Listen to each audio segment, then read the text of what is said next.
the story of the people helping people all throughout this land of ours, because that's what we're all about. This is the story. This is the story of the people helping people all throughout this land of ours, because that's what we're all about. This is the story.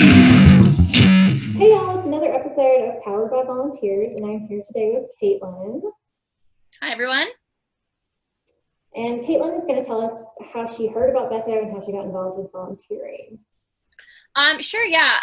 I mean, let's see. I mean, I think it has to go back to the Senate race, right? For so many of us, I think that was the time when he came onto our radar. I like so many people across the country, I was really moved by his stance regarding Colin Kaepernick and kneeling. And I think that was that sort of first speech that really drew me in. I think that's a really common story. And, once I saw that piece, I just found myself, really reading up on his policy stances, looking at what he had done in Congress. And then I guess in a way, here I am in New Hampshire going on the road with him through his Senate race, following those live streams, 1 minute, he's in Tarrant County, next minute he's in Dallas, like just all of those opportunities to see him speak in real time. I took advantage of. And I remember turning to my husband when Beto had lost the Senate race and saying, if he runs for president, I'm all in. I'm 100% there. And, time passes, and in New Hampshire, things start to really kick up for the presidential, usually the January before our election year. And, you start just getting inundated. I mean, every weekend you can go see a president. I mean, there are some weeks where it's like every day of the week you could see a presidential candidate. Okay. And so I started making the rounds, and then when Beto announced, that was it. Showed up, saw him twice during his March trip. And after I saw him speak at UNH, which was the first time I actually met him as well, I signed up to volunteer that night. I started my little New Hampshire for Beto Twitter account, which I still have. I was not on Twitter. I was not really a super online person. I'm not entirely sure why that was my route to go. But it was a great opportunity, because from there I was able to really get connected with his national and state operation as it was building, and really got to see what the New Hampshire infrastructure was going to be like right from the ground up. And it went from there. And next thing I know, it was pretty much at all of his New Hampshire events volunteering. Yeah, you did so much during that campaign. And it's serendipity that you ended up on Twitter, because you became kind of Twitter famous among us folks. Because I remember it was at some event, I want to say maybe the state convention in New Hampshire. Yeah, the New Hampshire State Convention. Yeah, and you ended up doing a spot for the local news or something. And yeah, it was on MSNBC. Yes. Yeah. Really weird. I remember everybody was like, can we get this woman on TV? Like, can she be a surrogate? It was really sweet. That particular event was such an exciting time. And it's also sort of bittersweet, because that particular weekend was Beto's last time in New Hampshire, which at the time we didn't realize. And so, but that particular convention, I mean, his speech just really, really was deeply moving. Coming off the sort of the experience in El Paso with the shooting, and then coming back into New Hampshire with so much fire and so much dedication and such a commitment, in particular to sensible gun legislation, that, I just remember that day as being, truly one of the most invigorating days of my entire life. And I think, just everyone that was there could feel it. I mean, it was just a seismic shift in energy.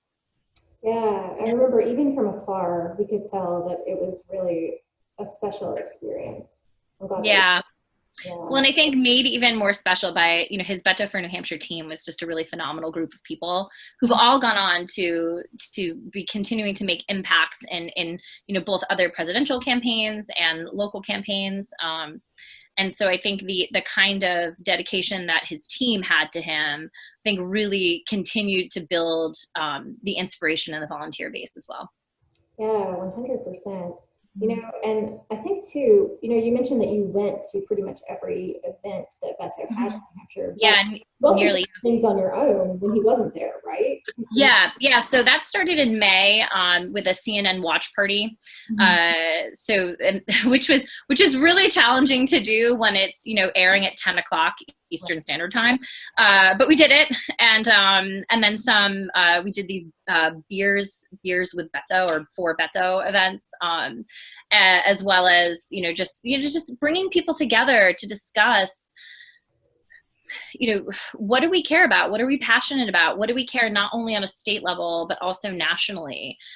Because whoever's at that top of the ticket at the time, we were thinking, obviously now we know it's Biden, but the top of the ticket is going to dictate how the state races go, how the local races go, how invigorated the voter base is going to be. And so we really wanted to kind of build that community. And, you know, within doing that, I mean, so many of the people that came to those events and that I got to know through the campaign are still really present in my life. And I think that alone has been such a gift as well. You know, what are the gifts that we take beyond the Better Work campaign and apply to future volunteering opportunities or, you know, future grassroots experiences? I love that. You kind of anticipated my next question, which was, you know, no, it's great. It's, you know, well, first of all, had you done much volunteering before Beto? Just, is that kind of part of the culture of New Hampshire, or was it sort of a new thing for you? And then the second part was, you know, are you going to continue, or have you continued? So that's a great question. I would say that, you know, like a lot of Gen X moms, there's this chunk of my life that's really about building my career and building my family, and in which I kind of began to convince myself that I didn't have time for this, right? And in my 20s, I was in AmeriCorps NCCC. I did a lot of volunteer work with the Red Cross. I did a lot of work in disaster management volunteering, and so it was sort of a foundational piece for me. But you know, as you age up and you start to kind of reprioritize certain things that become a little bit more, I guess, more myopically focused on building my family's life. I sort of, I think, got to a place where I thought, oh, there's just not time, or there's not time for me and my schedule, or they already have enough people. And so, you know, I think I held a sign or two in 2008 with Obama. I was really active going to events, but I guess I didn't quite know how to break in to volunteering, or whether or not there was space for me. And I think the thing that was, you know, really remarkable about getting involved with Beto was, you know, to want to get involved with somebody's campaign really was indicative of how much I believed in his message. And what I didn't expect was that in believing in his message, in turn, I actually built or rebuilt my belief in myself and what I was capable of doing. And it's really continued on from that. I got involved in another presidential campaign after that for a little bit. I've gotten involved with my local Moms Demand chapter, you know, and sort of in this quarantine, which makes it really hard to actually feel like you can do anything. You know, the recognition that there are small things, like, you know, even during this time of great crisis, what's that one thing this week that I can do? Whether it's donating to a local food pantry, or making calls for Powered by the People, which I've done, or donating to a local candidate, helping there are these great fundraisers locally that are happening for our local hospitals. Being a part of those experiences is how I feel like I can continue to do this outreach now. Yeah. Sorry, that was a really long answer. Oh no, it was a wonderful answer. And you know, one of the things that we say in this whole Powered by Volunteers thing is, you know, power up. And what we're talking about is not just the movement, whatever it might be, whether you're calling for food bank volunteers, for Powered by People, or like you said, doing local fundraisers, supporting local candidates. You know, one of the things that we're talking about is also finding your own power. And, you know, that sort of act of reclaiming your own citizenship is really powerful. And, you know, I think I had a similar experience to yours. And so we've heard that over and over again from volunteers kind of within this whole Beto world. And, you know, it's been really wonderful to witness. And I'm really grateful that you shared your story. It was absolutely awesome. Well, I think, you realize like you can find an hour. I mean there's this, what I found in myself was, obviously there were the big moments. There was when Beto would come into the state, and, the excitement around actually being there and taking notes and helping people hear his message. But then there were the smaller things, like just sending texts and phone calls, and that it doesn't always have to be this large scale volunteer experience. It can be just finding that 1 hour.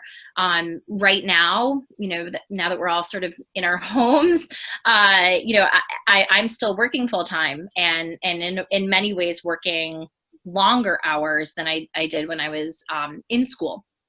But how do I find that 1 hour, even if it's 1 hour a week, to kind of do something, to stay motivated, to stay connected?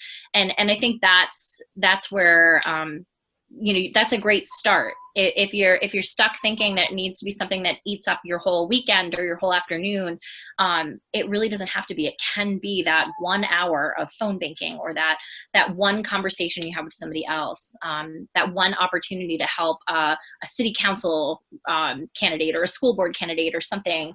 It can be large scale or it can be small, but it all matters.